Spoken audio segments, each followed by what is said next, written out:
주께서 잡히시던 밤 체포되셔서 죄인들의 손에 넘겨지시던 그 밤에 사랑하는 제자들과 함께 식탁에 앉으셨습니다. 축사하시고 떡을 떼시고 잔을 나누셨습니다.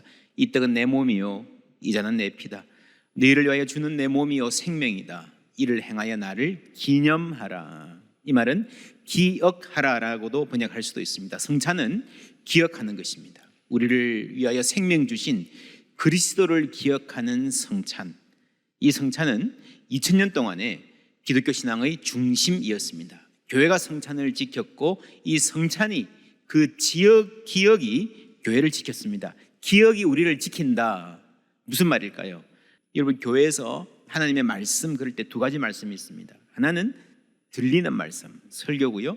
또 하나는 보이는 말씀, 성찬입니다. 이 성찬 안에는, 이 말씀 안에는 구원의 역사, 우리와 주님과의 관계의 역사가 다 압축되어 담겨 있습니다. 초대교회 성도들에게 이 성찬 안에 어떤 이야기가 있을까요? 첫 번째, 우리는 만났습니다. 복음은 하나님이 우리에게 다가오신 사건이에요. 새벽기도 때 세례 이야기했는데요. 이 세례는 뭡니까? 하나님이 우리 가운데 오신 거잖아요. 죄인들 가운데 들어오신 겁니다. 죄인 중에 한 명의 행렬에 들어오신 거예요. 복음서를 보면은 이 복음서가 세례에서 시작해서 성찬에서 하이라이트를 이룹니다. 세례에서 우리의 행렬로 들어오신 하나님께서, 예수님께서 이제 성찬을 통해서 우리의 몸속으로 들어오시는 겁니다. 더 이상 깊이 들어올 수 없을 정도의 관계, 그죠? 예수님과 우리의 만남은 스쳐 지나가는 만남이 아닙니다. 하나된 만남입니다. 그것이 성찬입니다. 둘째로 우리는 실패했습니다. 주 예수께서 잡히시던 밤에라는 말을 영어 성경에 보면요, On the night he was betrayed. 그가 배신당하시던 날 밤에라고 적고 있습니다. 원어의 뜻이 그렇습니다. 여러분, 그날은 예수님이 배신당하신 날입니다. 누가 배신했습니까? 기독교 역사 중에서 최초의 성찬 집례자가 누구였을까요? 베드로 그리고 사도들. 그들 스스로가 그날 밤에 예수님을 배반하고 부인했던, 도망갔던, 실패했던 사람들이었습니다. 그런데 성찬을 할 때마다 그 날을, 그 아픈 날을, 그 패배의 기억을 기억하는 거예요. 여러분, 교회는요, 교회의 출발은 인간의 실패입니다. 그래서 똑똑한 사람들, 좋은 의지, 좋은 생각을 가진 사람들이 만나서 교회 잘 이루어보자, 그렇게 해서 잘 되는 교회는 하나도 없습니다. 교회는 출발이 인간의 실패입니다. 그러나 세 번째, 우리는 새롭게 됩니다. 이 십자가 앞에서 여러분, 이 집례자 스스로가 모든 인간의 실패를 대표하는 사람으로 서 있습니다. 여기에 참여하는 성도들 모두가 실패하고 배신한, 신실하지 못한 사람들입니다. 그러나 그 사람들을, 죄인들을 안아주시고 신실함으로 감싸주시는 하나님, 그 하나님이 있기 때문에 인간의 실패가 승리로 바꿔주는 줄 믿습니다. 그렇지 않으면 이 교회는 이 세상의 역사 가운데 존재할 수가 없었습니다. 그 은혜의 중심에 십자가가, 하나님의 사랑이 있습니다. 기념한다, 기억하라 하는 이 단어 자체의 의미보다 더 중요한 것은 이 단어가 있는 맥락입니다. 이 말을 누가 하셨는가, 어떤 의미로 하셨는가입니다. 이를 행하여 나를 기념하라 하신 분은요, 예수님이세요. 부활하신 예수님, 지금도 살아계신 예수님인 줄 믿습니다. 하늘과 땅의 모든 권세를 가지시고 우리와 함께 하시겠다고 약속하신 예수님. 여러분, 누군가 나에게 기념하라, 나를 기억하라 하고 떠났다면, 어디 멀리 갔든지 세상을 떠났다면요, 그 말은, 사람과 사람의 말은요, 나는 없겠지만, 나는 너희들이 나를 기념하는지 안 하는지 모르겠지만 기억해주면 좋겠다, 그러면 고마울 거야, 나를 기억하는 것이 너희들에게도 도움이 될 거야, 이런 말일 거예요. 그런데 여러분, 예수님이 기억하라는 말은 그 말이 아니에요. 이 말은 살아계신 하나님께서, 예수님께서 우리가 기억할 때에 우리를 위해서 뭔가를 하시겠다는 약속입니다. 그래서 예수님이 기억하라 하신 이 말씀은요, 인간들끼리 기억해달라라고 말하는 것보다 오히려 우리한테 전화해라, 이 말하고 비슷합니다. 전화를 하면 받겠다는 말이죠. 뭔가 할 말이 있고 주실 것이 있다는 말입니다. 전하기를 기다리고 계신다는 말씀이죠. 너희들이 나를 기억하여 성찬을 행하는 그 자리에 나도 함께 하겠다는 약속인 줄 믿습니다. 하나님이 오늘 이 자리에 함께 하십니다. 나의 식탁으로 오라, 먹어라, 마시라 초청하시고 우리를 만나고 싶어 하시고 기다리고 계십니다. 근데 어떤 형식으로 함께 하시는지를 구체적으로 말하자면 쉽지 않습니다.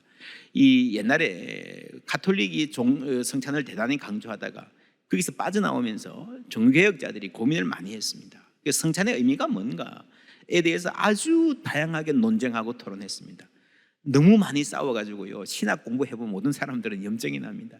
어떤 느낌인가 하면은 조선시대 때 당쟁 이러면 아십니까? 별걸 다 싸우잖아요. 저도 신학교 다닐 때 야 이거 뭘 이런 것 가지고 그냥 신경 쓰고 싶지 않은데 시험에 나온다 그러니까 외워라 그러니까 아 이거 뭐 그거 하면서요, 정말 한없이 존경했던 개혁자들에 대한 존경이 금이 갈 정도. 많은 사람들이 야 이런 공부 왜 하냐, 이 신학이 참 진짜 이게 탁상 공론 아닌가 하는 느낌이 들기도 합니다.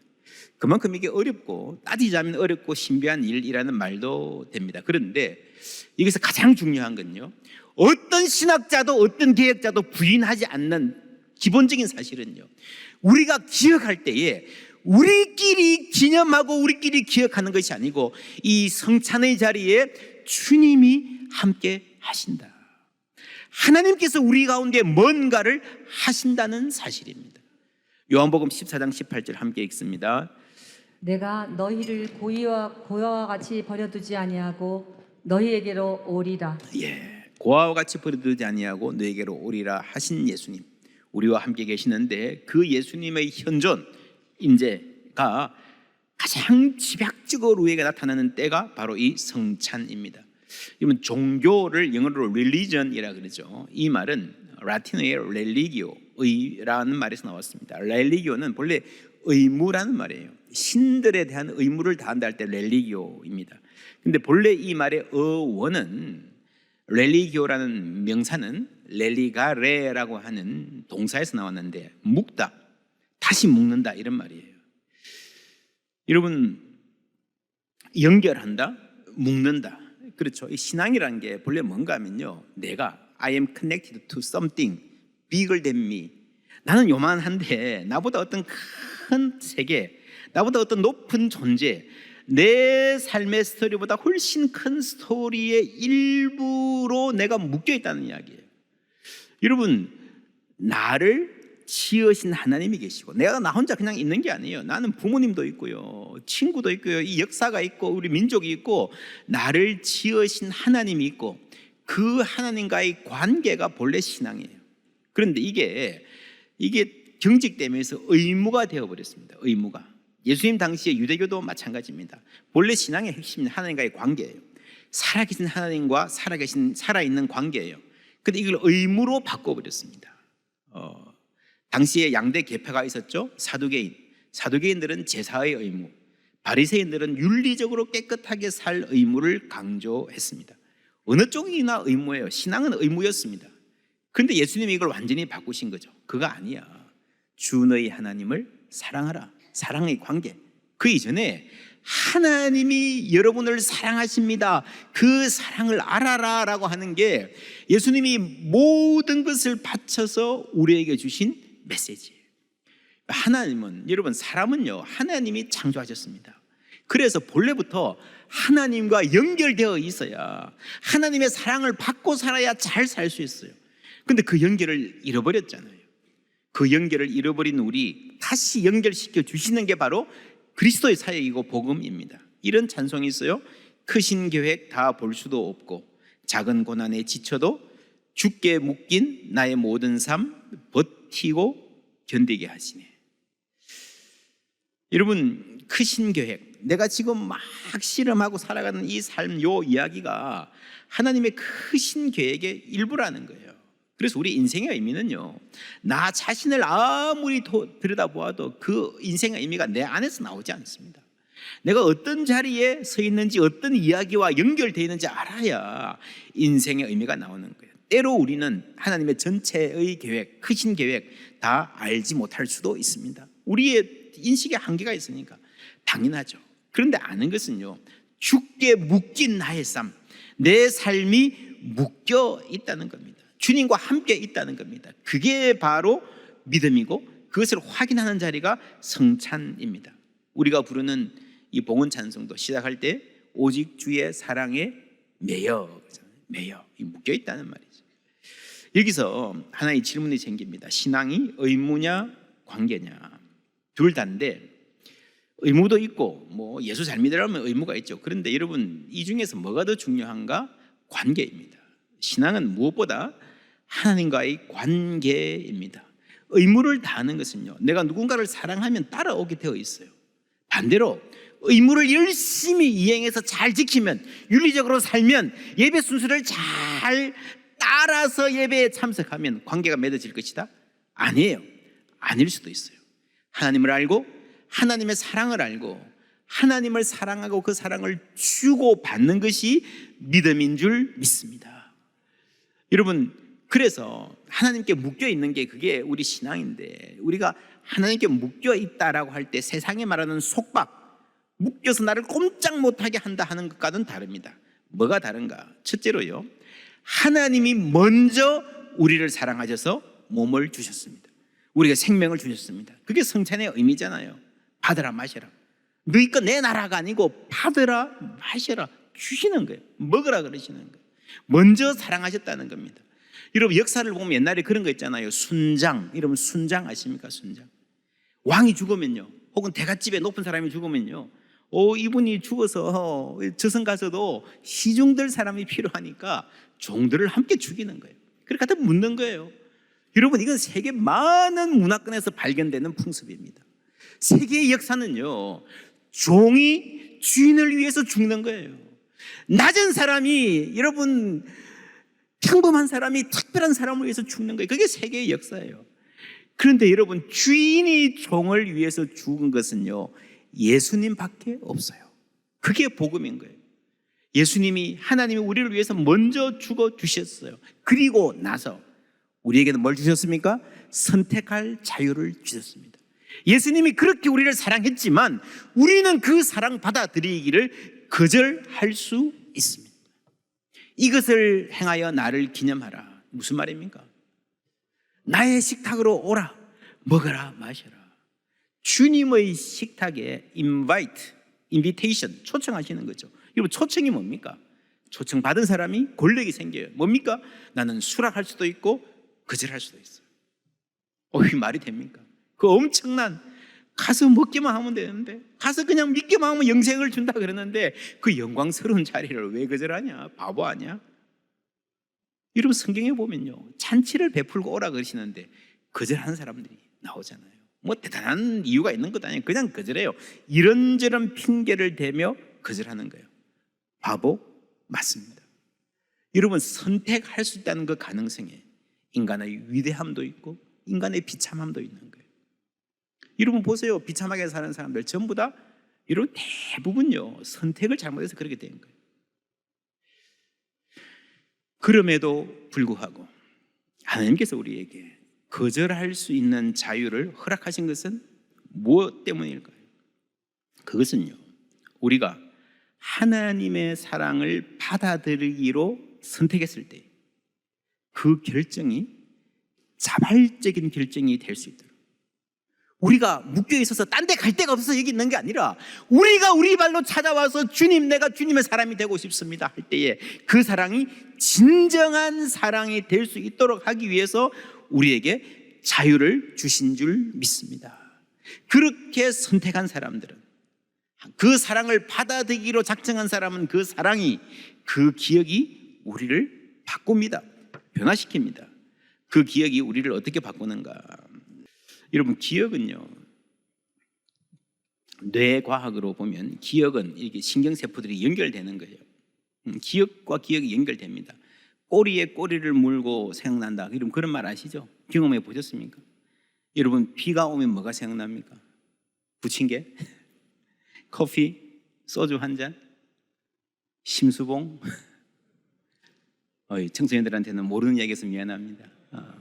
그런 사람 있어요. 옛날에 비가 오면 생각나는 그 사람.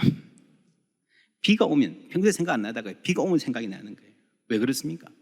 그 사람하고 연결되어 있는 거예요. 그렇죠? 평소에 잊어버렸다가, 이게 인간의 기억이라는 게 전기 배선하고 비슷합니다. 여기에 스위치가 있고 저 뒤에 불이 있어요.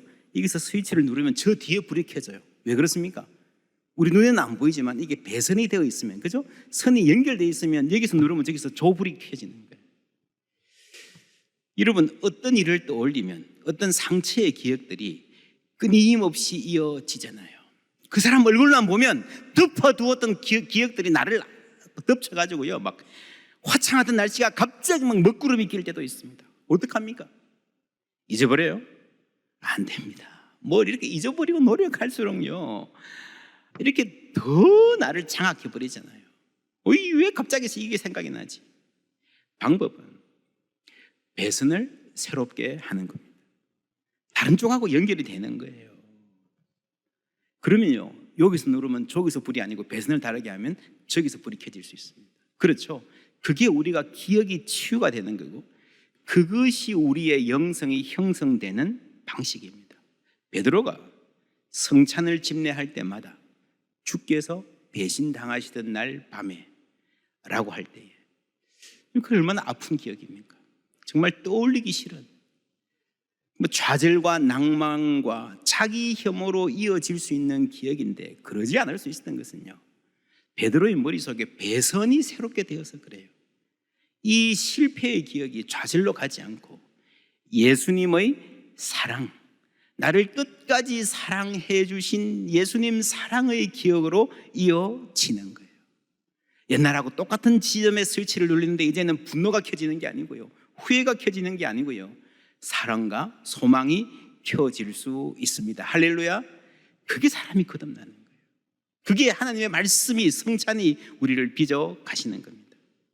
26절 말씀을 메시지 성경은 이렇게 번역합니다. 여러분은 주님이 오실 때까지 거듭해서 이 식탁으로 인도될 것입니다. You will be drawn back to this meal again and again. 여러분, drawn back 뭐예요? 끌어당길 거라는 거예요. 끌어당길.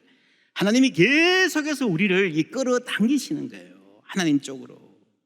여러분, 하늘을 나는 연이 있습니다. 바람을 타고 기분 좋게 올라가고요, 사람들은 와, 멋진 걸 막 우르르 봅니다. 박수 칩니다. 더 높이 가고 싶어. 그런데 이놈은 끈이 있어요. 끈이. 연이 생각하기에 요것만 없으면 더 멋지게 멀리 높이 갈 텐데, 여러분, 그 끈을 끊어주면요, 잘 가실 것 같습니까? 잘 갈 것 같습니까? 여러분, 세상에서 가장 불쌍한 신세가 뭐예요? 끈 떨어진 연. 그 말이 계속 나왔겠습니까? 때로는 연이, 나 왜 이래? 근데 여러분, 조금 잘 갈 수 있죠. 잠시는 날아갈 수 있죠. 가다 보면 시궁창에 처박혀 있고요, 물에 젖어가지고 찢어져 있고요, 발에 발표가 있고요. 그게 끈 떨어진 연이에요. 그게 끈 떨어진 연이에요. 인간이 창조주로부터 벗어나면 잘 살 줄 알았는데 그걸 끊어버린 결과 그렇게 된 거예요. 여러분, 연이 잘 나려면요, 주인이 놓아줄 뿐 아니라 땡겨줘야 됩니다. 그죠? 땡겼다 놓았다 땡겼다 놓았다 하면서 연이 점점 하늘로 올라가는 거예요. You will be drawn back to this meal, 이 성찬에 again and again. 하나님이 우리를 다루시는 방법은요, 계속해서 우리를 땡기시는 겁니다. 그러니까 우리가 또 세상으로 나아가는 겁니다. 여러분, 우리는 이 세상에 나가서 멋지게 당당하게 살고 싶은데, 근데 살다 보면요, 우리는 실패하고, 우리는 닳고, 우리는 피폐해지고 상처받고요, 그러다 보면 우리의 초점과 관심이 흐려지게 되어 있습니다. 무엇이 목적인지 무엇이 수단인지 여러분 혼돈하게 되어 있습니다. 목적이 아닌 것을 목적으로 착각하고 살아갈 수 있어요. 그래서 하나님이 수시로 우리를 땡기시는 거예요. 여기로 오라 그러시는 거예요. 흩어지는 교회 중요하지만 모이는 교회, 주님의 말씀, 들리는 말씀, 보이는 말씀 중심으로 모이지 않고는요, 흩어질 수가 없습니다. 움직이는 교회, 성막, 여러분 기억하십니까? 움직이는 건 좋은데 가장 기본적인 전제는요, 프레전스 오브 갓, 하나님의 임재가 있어야 되는 거예요. 진리가 너희를 자유롭게 하리라. 여러분, 진리가 없으면요, 자유 아무것도 아닙니다. 그 자유가 사람을 망하게 할 수도 있습니다. 그렇죠? 진리가 없으면 자유, 지 맘대로 가는 게 무슨 자유입니까? 반대로 자유가 없으면, 진리를 말하면서 자유에 이르지 못하면요, 종교가 의무 덩어리가 되는 거죠. 신앙은 의무 이전의 관계입니다.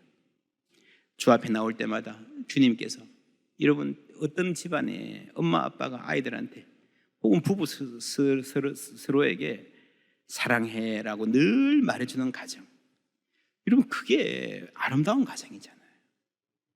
초대교회는 여러분 매일 성찬을 했습니다. 사도행전 2장에 보면 사도들의 가르침을 받아 날마다 떡을 떼고 할 때, 이 떼고는 break the bread, 이 break란 말은요, 떡을 쪼갠다, 성찬을 거행한다라는 말이에요. 우리는 매일 못하더라도 날마다 하나님의 사랑을 확인할 수 있는 자리가, 여유가 필요합니다. 예레미야 3장 23절 함께 읽습니다. 이것들이 아침마다 새로우니 주의 성실하심이 크시도소이다. 아멘. 시편 37편에는요, 여호와를 의뢰하고 선을 행하라. 땅에 머무는 동안 그의 성실하신 사랑을 뭐로 삼으라? 먹을거리로 삼을지어다. 여러분, 먹을거리가 뭡니까? 어제 잘 먹었어요. 오늘 안 먹어도 됩니까? 1년에 두세 번 몸보신 이빠이 한번 굶어도 됩니까? 아니잖아요. 매일 먹어야 되잖아요.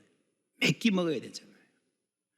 하나님의 성실하심을 매일매일 채워주시는 은혜가 우리에게 있습니다. 26절, 너희가 이 떡을 먹으며 이 잔을 마실 때마다 주의 죽으심을 그가 오실 때까지 전하는 것이니라. 그가 오실 때까지. 여러분, 우리 주님 오실 때까지 어떤 일이 있을 것 같습니까? 여러분, 이 세상 모든 여행을 마치고 주님 앞에 서기 전까지 어떤 일이 있을 것 같습니까? 오늘 우리 맥주 감사절 성찬 예배 주일에는 2년 반 만에 처음 하는 겁니다. 이럴 줄 알았습니까? 몰랐잖아요. 앞으로 우리가 살아가는 동안 주님 오실 때까지 우리 삶에, 우리 오늘 함께 예배된 우리 청소년들 앞으로 살아가는 수십 년의 세월 동안에 여러분 앞에 어떤 일이 다가올 것 같습니까? 우리는 모릅니다. 그러나 우리가 아는 것은 우리 주님, 우리와 끝날까지 항상 함께 계실 거라는 약속의 말씀입니다. 그 믿고 살아가는 거예요. 주님 오실 때까지 이 떡을 먹으며 이 잔을 마실 때마다 계속 이 식탁의 자리에 드론백 거란 말은요, 내가 아무리 개인적으로 성숙해도 똑똑하고 잘나도요, 우리를 날마다 새롭게 하신 하나님의 은혜 없이는 살아갈 수가 없다는 것입니다. 우리가 주님 앞에 나올 때마다 하나님 그 자리에 신실하게 현존하셔서 우리와 함께 하시고 우리를 새롭게 하여 주실 줄 믿습니다. 신실한 현존, faithful presence. 하나님이 신실하게 우리 삶에 함께 하십니다. 그래서 그 임재 속에 살아가는 것은 예수님을 생각하는 사람입니다. 오늘 이 성찬의 자리도 우리가 예수님을 깊이 생각하는 자리가 돼야 됩니다. 그렇게 살아갈 때에 우리가 이제 세상에 나가서 다른 사람에게 저 사람을 보면 예수님이 생각나, 예수님을 생각나게 하는 사람으로, 예수님을 생각하는 사람이 예수님을 생각나게 하는 사람으로, faithful presence로 살아갑니다. 이 소망을 갖고, 기대를 갖고 오늘 우리 주님, 우리를 나의 식탁으로 오라 초청하시는 줄 믿습니다. 이 은혜를 경험할 때에 우리가 가는 곳마다 주의 죽으심을, 그 기쁜 소식을 전하며 살아가는 복음의 사람으로 세워질 줄 믿습니다.